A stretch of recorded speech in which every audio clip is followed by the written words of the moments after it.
We're here at Skywalker Ranch at Lucasfilm, and I'm Gary Rydstrom. This is where we did the sound for Monsters Incorporated. Oh, great.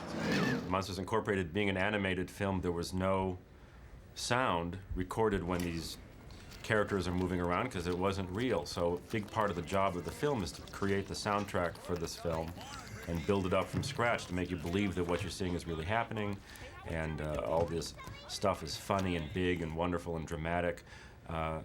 But it all is created in a place like this by putting bits and pieces of sound together and building them all up until what you see and what you hear seems real. My name is Tom Myers, and I was the co-sound designer for Monsters Incorporated with Gary Rydstrom.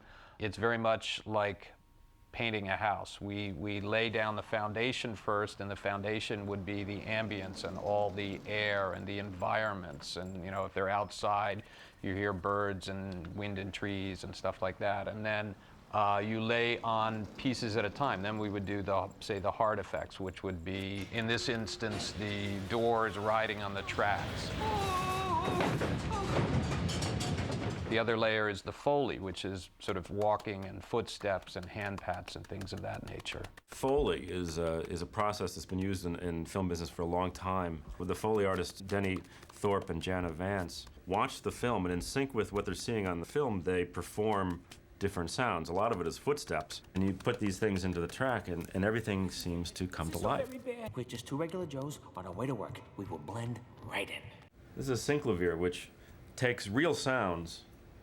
I record a sound in the real world, and I can play it on a keyboard.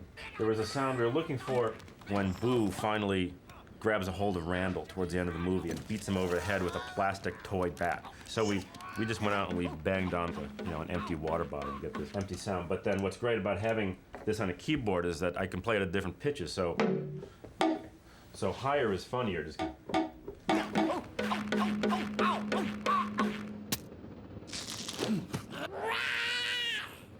Looks like you're out of a job. There's a point where Sully is trying to escape from Boo. He's accidentally led her into the monster world, and he's running around. He's got all her toys draped around him, and he's trailing this little duck toy. Quack, quack, quack, quack, quack, quack. And one of my favorite sound moments is he takes these toys and he tries to stuff them down the toilet. And as he flushes them down the toilet, those same toy sounds, the quack, quack, and that turn into this underwater thing. So it goes from quack, quack, quack, quack to quack, quack, quack, quack. These toys that just don't shut up. In Monsters Incorporated, the whole concept is that the source of energy all comes from children's screams. So in this, the introductory scene where we meet the characters talking, we had an idea of adding screams to some of the car buys. You would ultimately still hear the motor of the car, but if we play it at the right level, it underlines the basic idea of the film, that the source of energy for everything comes from kids' screams. For that car going by. Play that at a low enough level so that you maybe subconsciously get the idea without being too overt about it. In sound, I'm always thinking of the cheapest, lowest tech way to do it, and the lowest of low is to do it with your own mouth. Sometimes you think, I want the tentacles to sound, you go, oh wait, and you go, and you got tentacles. What I've come to try to do on these movies is use sound to not just make it believable, but to give a sense of character, so that everyone has a unique sound, everyone has their believable but still unique to them feeling. And it's great to work with all these different characters and give them all each an individual sense of sound.